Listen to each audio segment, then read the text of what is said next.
네. 하나님 은혜와 사랑이 여러분과 함께 하심을 믿습니다. 네. 날씨가 다시 장마가 시작하는 듯한 그런 상황이죠. 네. 이 가운데 하나님의 도움의 팔이 여러분과 함께 하시기를 소원합니다. 이 더위와 장마가 오는 것 가운데 우리의 몸이 약해질 수가 있습니다. 하나님의 강한 손이 붙들어서 여러분 강건함을 입을 수 있기를 소원합니다. 어느 마을에 많은 하인을 거느리고 사는 부자가 있었어요. 자, 하루는 주인이 남자 하인들을 불러 모았어요. 자, 모두 불러놓고 하인들에게 이제 창고에 들어가게 해서 하루 종일 가늘고 튼튼한 새끼를 꼬라고 명령을 했습니다. 예, 가늘고 튼튼한 새끼를 꼬아라. 자, 그리고 창고문을 잠가버렸어요. 자, 여러분 하인들의 불평이 얼마나 많았겠습니까? 예, 그죠?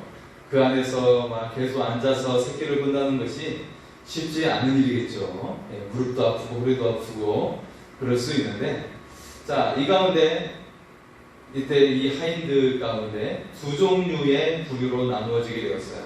자, 한쪽은 주인에게 무슨 뜻이 있겠지라고 생각하면서 그대로 가늘고 튼튼한 새끼를 본 사람들이고요. 또 다른 한쪽은 왜 이렇게 힘들게 우리를 가둬놓고 새끼를 보라고 하는 거야 하면서 불평하는 사람들, 이렇게 나누어지게 된 것이죠. 자, 저녁 시간이 되었을 때 주인이 창고문을 딱 열면서 이렇게 말을 하는 거예요. 자기가 꼰 새끼에 엽전을 끼워서 가지고 갈 수 있는 만큼 가지고 가거라 그랬어요. 예, 여러분 이때 불평하며 게을리했던 사람들이 얼마나 아이고 이런 하면서 한탄을 했을까요? 그죠? 네. 주인 말에 순종했던 새끼줄을 가늘고 튼튼하게 꼰 사람은, 하인들은 많은 돈을 가지고 갈 수 있었는데, 반면에 불평했던 사람들은 제대로 엽전도 끼우지도 못한 채 한 입도 제대로 못 끼우고 그냥 가게 되었다는 것이에요. 여러분, 사람들마다 합리적인 생각을 합니다. 합리적인 생각을 해요. 늘 언제나 내가 선택하고 내가 하고자 하는 일에 대해서 합리적인 일을 하려고 합니다. 저마다의 또 계획이 있어요. 그죠? 그런데 순종하는 자에게는 약속이 있을 줄 믿습니다. 순종하는 자에게는 상급이 있게 될 줄 믿습니다. 여러분이 바로 그런 약속을 받는 주인공이 될 수 있기를 소원합니다. 자, 오늘 본문은 사령관 요하나니 유다 백성들을 이끌고 애굽으로 들어가려고 하는 거예요. 남아있는 유다 백성을 이끌고 애굽으로 들어가려고 하는 거예요. 그런데 그것은 하나님께서 원하시는 것입니까? 원하지 않는 것입니까? 원하지 않는 거였어요.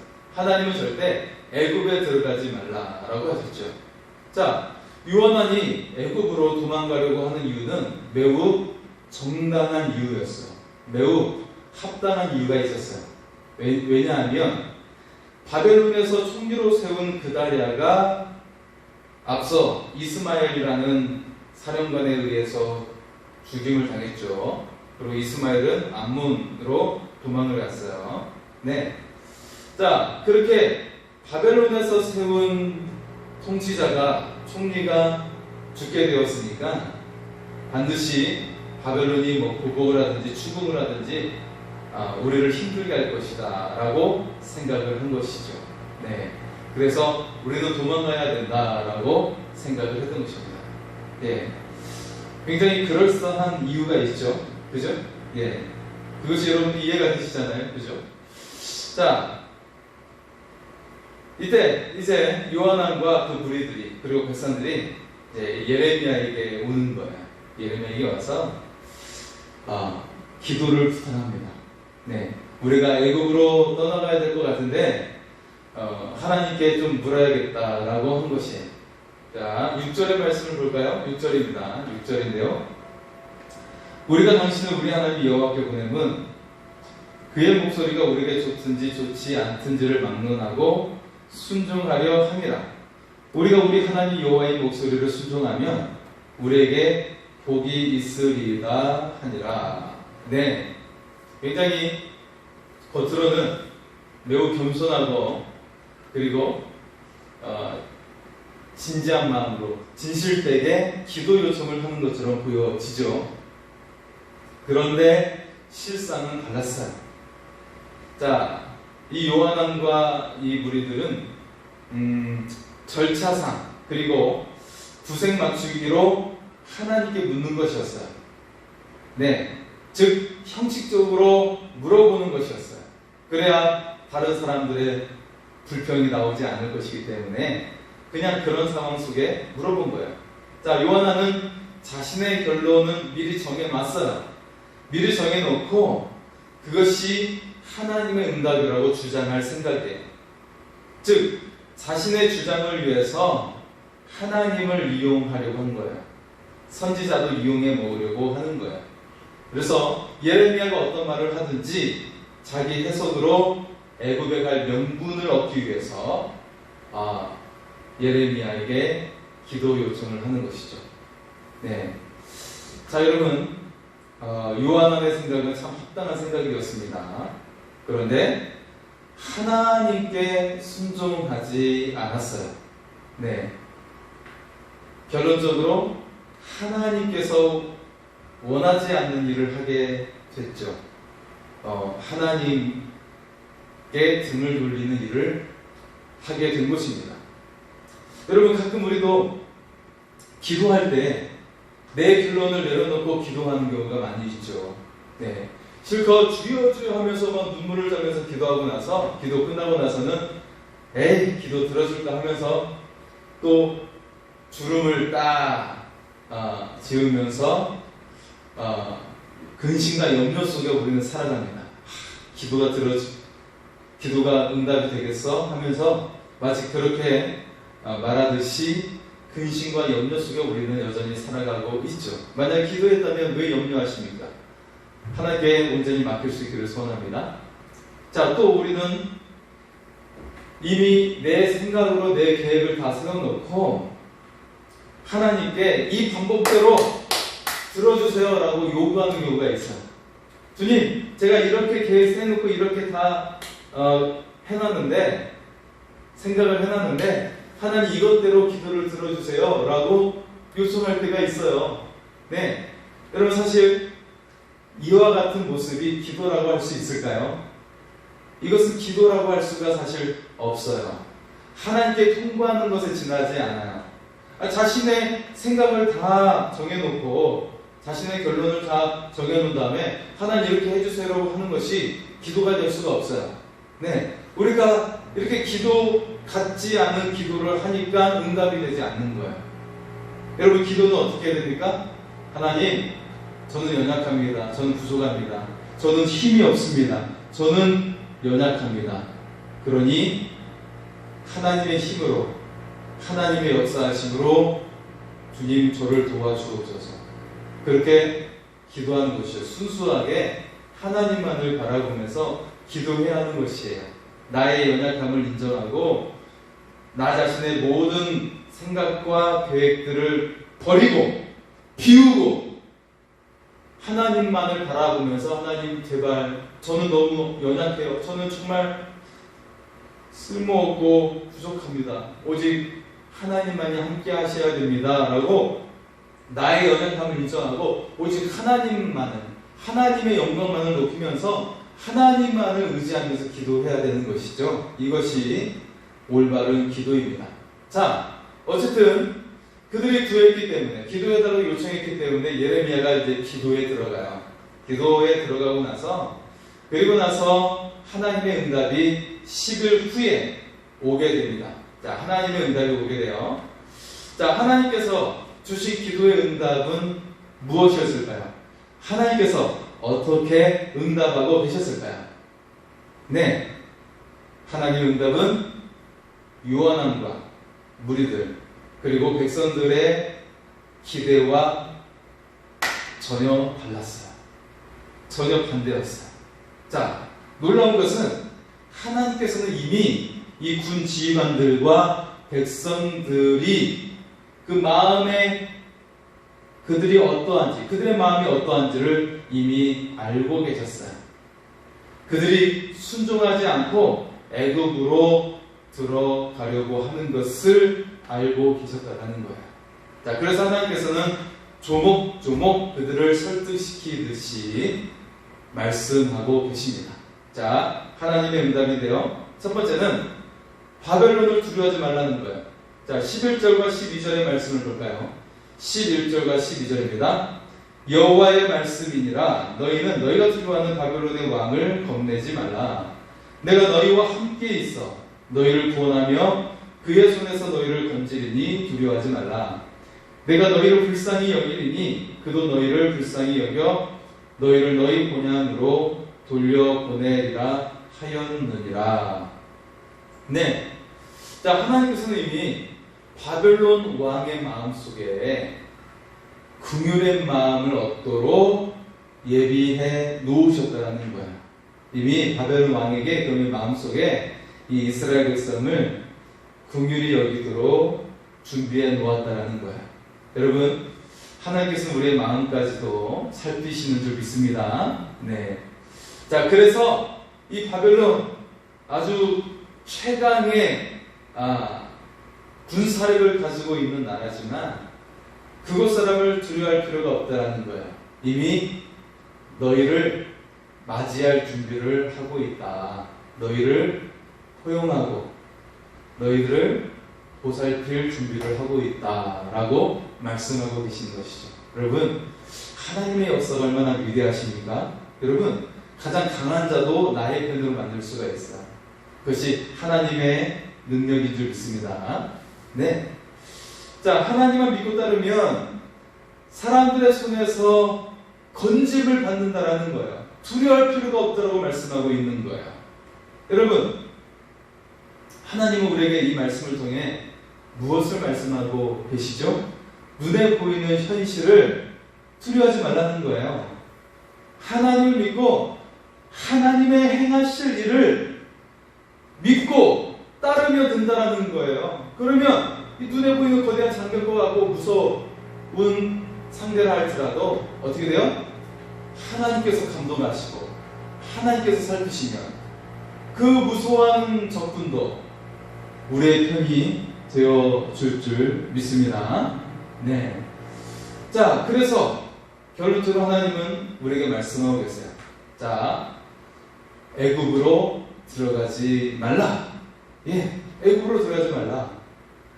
자, 14절의 말씀을 보겠습니다. 14절입니다. 또 너희가 말하기를 아니라 우리는 전쟁도 보이지 아니하며 나팔 소리도 들리지 아니하며 양식의 궁핍도 당하지 아니하는 애굽 땅으로 들어가 살리라 하면 잘못되리라. 아멘. 네.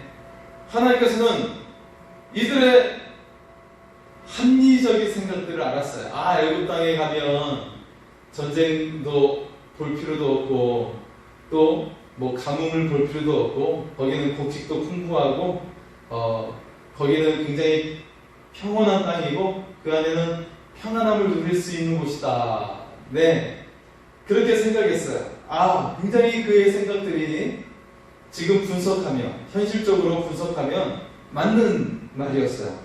맞는 말인데 지금 문제는 무엇이냐면 하나님께 불순종하면서 가겠다라는 거야. 이것이 문제였죠. 자, 하나님은 절대 애굽에 들어가지 말라 말씀하고 있어요.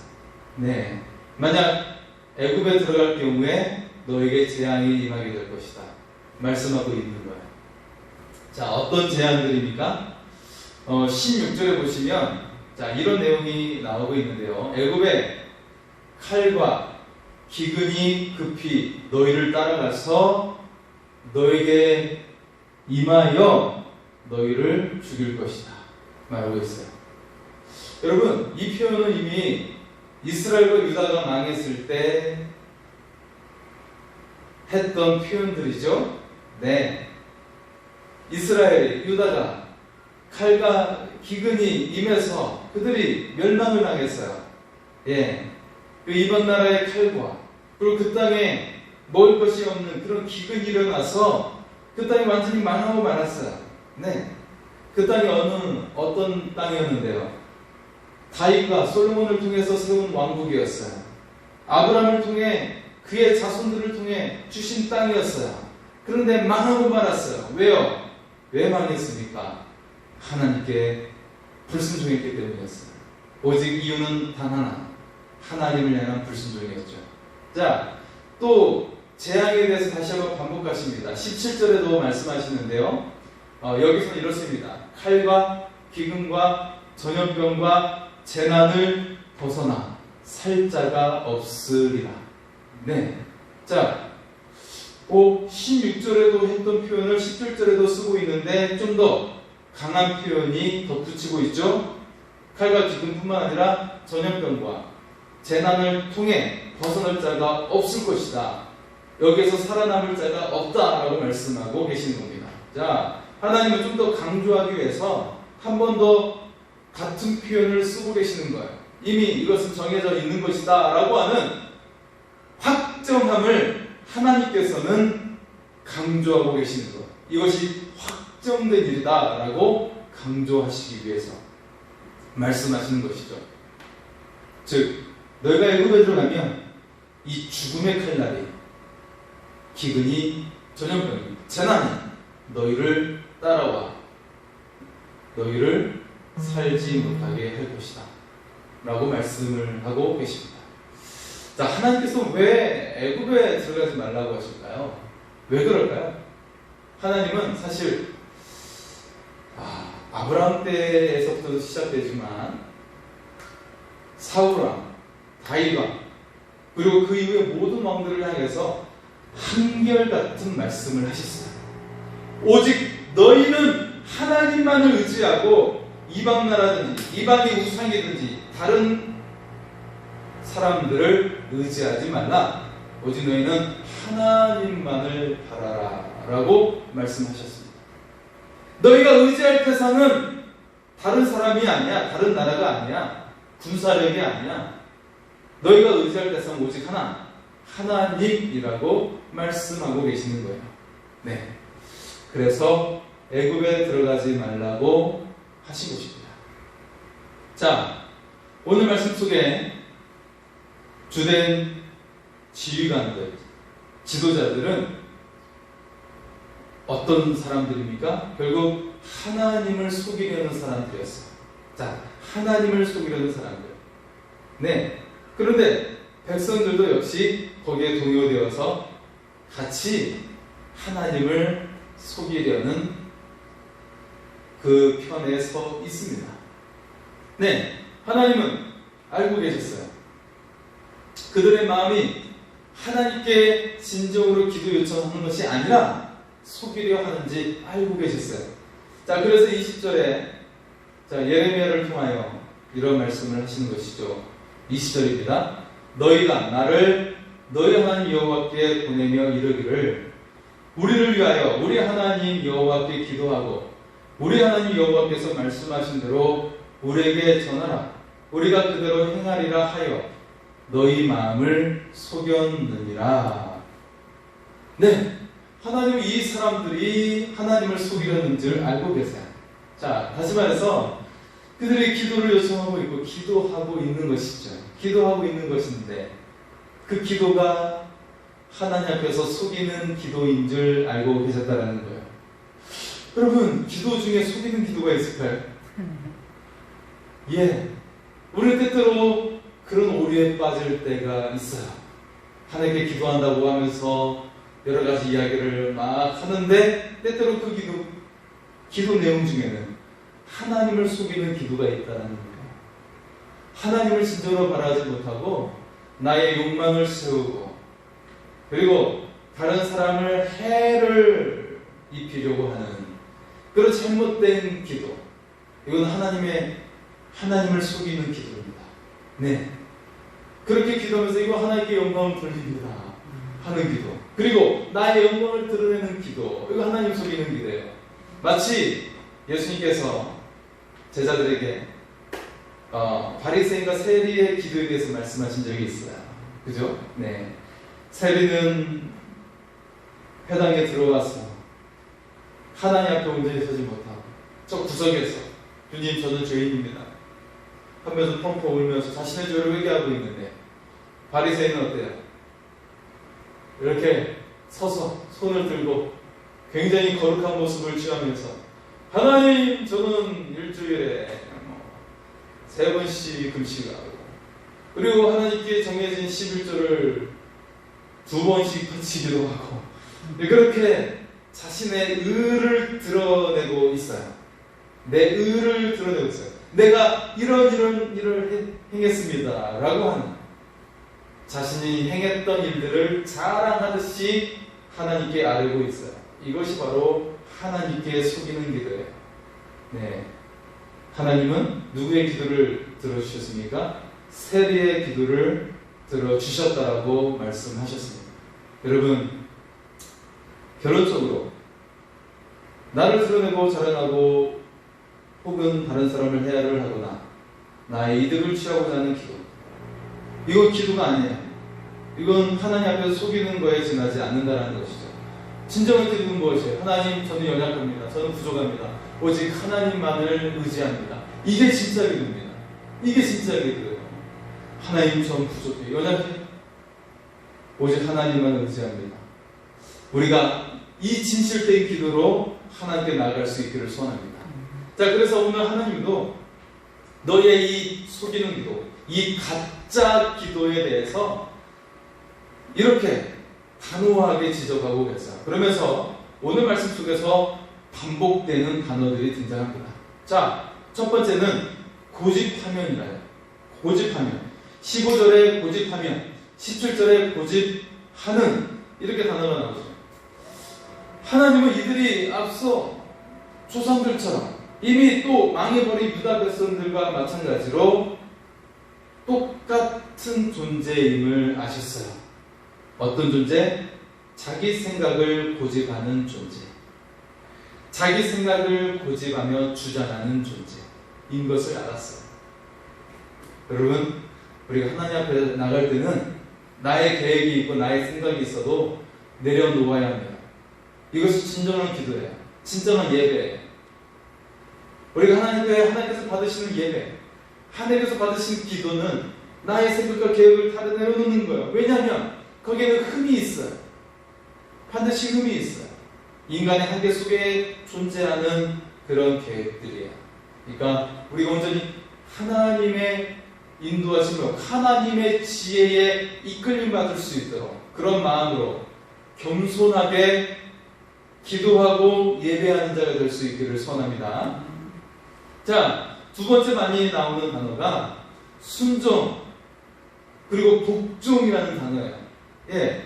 자, 순종 6절에서는 물론 이제 이 무리들이 했던 말이었지만 순종이라는 말을 2번 사용하고 있고, 하지만 또 21절에 보면 하나님께서는 이 무리들이 도무지 순종하지 않는다라고 그렇게 지적을 하고 있어요. 그리고 13절에 너희가 복종하면 이라고 하면서 복종하지 아니하고 있다라고 이들을 지적하며 말씀하고 있습니다.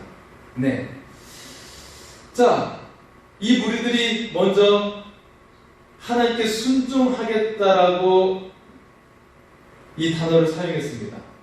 하지만 하나님은 오히려 너희가 순종하지 않는다라고 그들을 책망하고 있어요. 왜 이런 일이 일어납니까? 하나님 순종합니다. 하나님 제가 의지합니다. 라고 지금 했었거든요. 예. 하나님께 순종할 테니 예레미야 선지자여 우리를 위해서 기도해 주십시오. 라고 한 거였어요. 그런데 하나님은 너희가 순종하지 않는다. 너희가 복종하지 않는다. 라고 말씀하고 있는 거예요. 왜 이런 경우가 생기는 것일까요? 예. 자, 우리에게 진실되고 순전한 마음이 있기를 원합니다. 예. 아직도 하나님 앞에서 가식적인 모습을 취하고 있다는 거예요. 하나님 앞에서 자신을 다 드러내지 않은 채 감싸고 보호막을 치고 방어벽을 치고 있다는 거예요. 그런데 이것을 해제하라고 말씀하고 있는 거예요. 너의 방어막을 해제하고 너의 보호막을 해제하고 너의 이 가식적인 모습을 다 해제시키고 너의 있는 모습 그대로 하나님께 나오라고 말씀하고 있는 거예요. 너의 연약한 그대로, 너의 부족한 그대로 하나님을 향해 나오라고 말씀하고 있는 것입니다. 네. 자, 여기서 우리는 묻게 됩니다. 하나님의 백성이 어디에 있습니까? 과연 우리는 하나님의 백성입니까? 하나님의 백성이란 어떤 사람일까요? 여러분, 하나님의 백성이란 사랑과 상황을 두려워하지 않아요. 그리고 주님의 약속과 말씀을 따라 사는 사람이 하나님의 백성인 줄 믿습니다. 사람에게 이끌고 상황에 이끌리는 것이 아니라 그것의 그 두려움으로 말미암아 사로잡혀 사는 것이 아니에요. 그것이 아니고 오직 하나님께서 말씀하시면 약속 주시면 그것만을 바라보고 그냥 그 약속 믿고 따라가는 자가 하나님의 사람인 줄 믿습니다. 그가 바로 하나님의 백성이에요. 그런데 우리는 세상 염려와 두려움에 의해서 사로잡혀 살아갈 때가 많아요. 오늘도 걱정, 내일도 걱정. 근심과 염려 속에 살아갈 때가 많죠. 지금 남아있는 백성들이 그런 상태였어요. 그래서 그것이 애굽으로 가는 매우 합당한 이유가 되었던 것이죠. 그런데 믿음의 사람은 어떻게 합니까?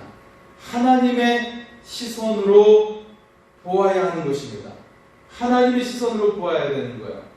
아브라함의 조카 롯의 아내가 어떻게 됐죠?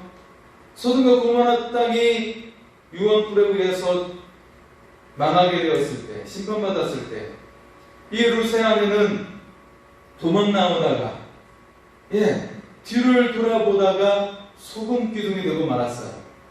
아쉬움 속에, 아이고 저거 아까운 거, 아이고 아까워서 어떻게 하나 하면서 뒤돌아보다가 소금 기둥이 되고 말았어요.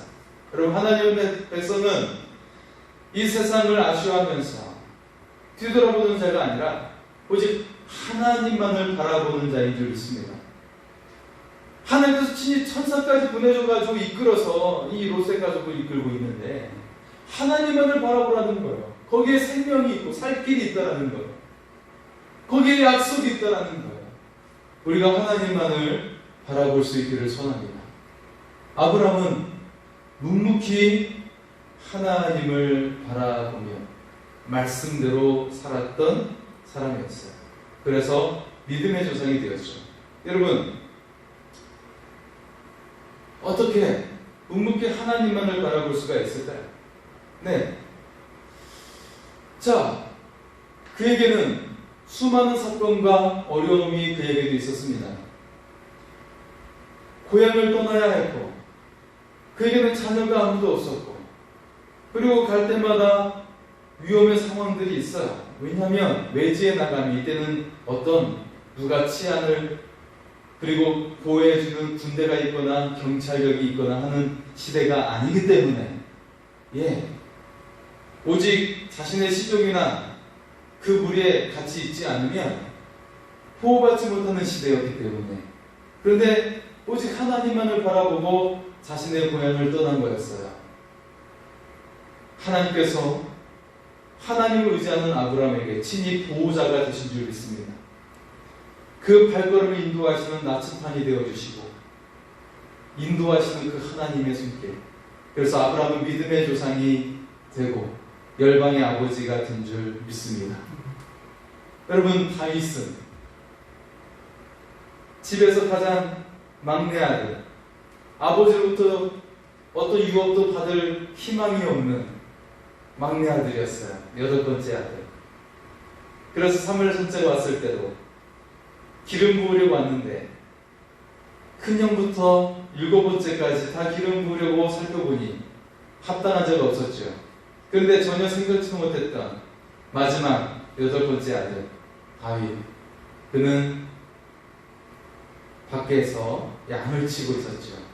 네, 그렇던 다윗이었어요. 자, 이 다윗이 하나님 앞에서 그렇게 사용을 받았던 것은 그에게는 아무것도 없었지만 오직 하나님밖에 없었기 때문이었습니다. 그가 의지할 분이 하나님밖에 없었던 거예요. 그의 부모님의 눈에도 들어와 있지 않았던 존재, 미약한 존재, 그의 형들에게 철저하게 무시를 당했던 연약한 존재였기 때문에 다윗이 바라볼 분은 누구였어요? 오직 하나님밖에 없었다라는 거예요. 가장 연약한 자가, 가장 위대한 자가 된 줄 믿습니다. 왜요? 하나님만을, 다른 것이 아니라 오직 하나님만을 바라보았기 때문인 줄 믿습니다. 다윗은 어떻게 그렇게 위대한 왕이 될 수 있었을까요? 시편 119편 105절에 이렇게 그는 노래하고 있습니다. 주의 말씀은 내 발의 등이요 내 길의 빛이니이다.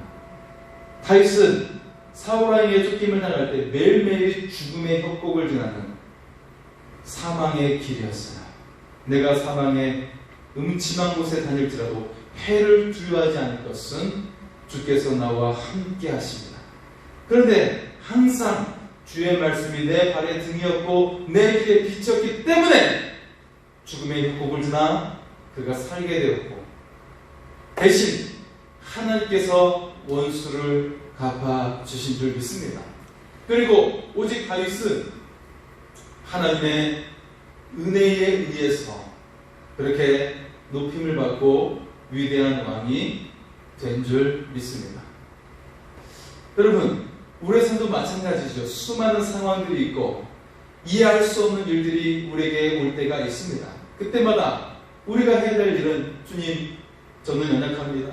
정말 저는 아무런 힘이 없어요. 오직 하나님밖에 없습니다. 라고 하는 다윗과 같은 고백, 아브라함과 같은 고백이 우리에게 있기를 소원합니다. 그러면 반드시 여러분, 아브라함보다도, 그리고 다윗과 같이 여러분에게 하나님께서 위대한 일을 행하시고 은혜를 부어 주실 줄 믿습니다.